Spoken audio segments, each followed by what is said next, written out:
The Garlean Empire controls the majority of the three great continents, the enormous landmass that encompasses Eorzea.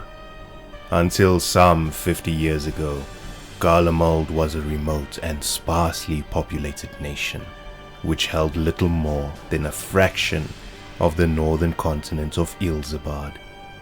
But with the arrival of a technological golden age and the concurrent emergence of a brilliant young legatus, now the reigning emperor, in a span of a single generation, Garlemald established itself as one of the most formidable forces in all of Hydaelyn.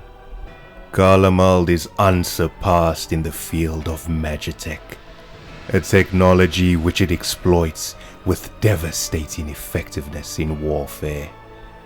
Unperturbed by their lesser numbers, the Garleans went forth upon gigantic flying warships, bearing powerful weaponry, the likes of which the world had never seen. One nation after the next fell before their relentless onslaught. First those of the Northlands, followed by the sovereign states of the eastern continent, Orthard. Employing suppression and conciliation in equal measure, Garlemald indoctrinated the peoples it conquered, thus integrating them into its ever-expanding territory. So it was that the Garlean Empire came into existence.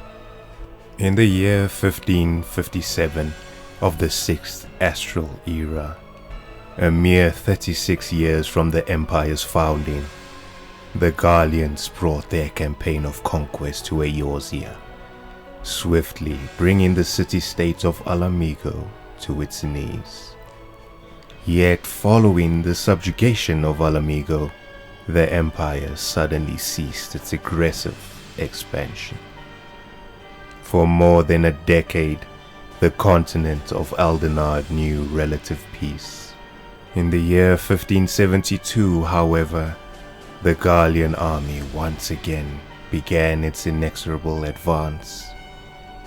Using the calamitous arrival of the 7th Umbral Era to its sinister advantage, the Empire prepares to gather the lands of Eorzea into its steely embrace. Legatus of the 14th Legion, the Imperial force currently occupying Alamigo, Van Baelsar is possessed of a natural flair for wartime command, equal perhaps only by his sensibilities as a governing administrator. Among his numerous accomplishments is the conquest of 5 enemy cities, the political conversion of which he also oversaw. In subjugating Alamigo, Van Baelsar employed subterfuge to stoke the fires of civil unrest, a masterstroke which led to the nation's capture without the need for a protracted siege. However, the unanticipated appearance of a primal shortly thereafter prompted the Empire to halt the Legion's advance. The Legatus has since remained in Alamigo, which he rules as an Imperial Viceroy.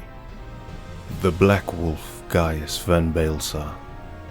Unworthy is the ruler whose subjects seek the solace of false gods.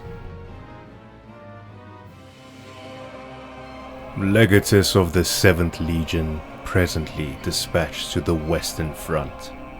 Van Darnas boasts distinguished parentage in his sire, a founding figure of the Garlean Empire, a ruthless man who has risen to infamy. Even among his own people, he draws no distinction betwixt friend and foe when met with dissent. Tales oft told in hushed whispers of Van Darnas' swift rise to power upon the abrupt death by illness of his sire, whose body had no sooner grown cold than his closest aides were put to death. The White Raven seems a man well suited to such dark rumors, for it is his pet project, Meteor, that will herald Eorzea's inevitable plunge into the 7th Umbral Era. The White Raven, Nael van Darnas. The hour of cleansing is at hand. By my searing light shall the world be purged of its taint.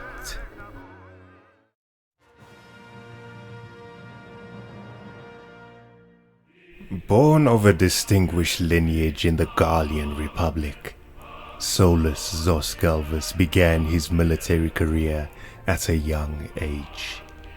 After a string of impressive victories on the field of battle, however, he soon attained the rank of legatus and proceeded to integrate machina technology into the army's regular rank and file.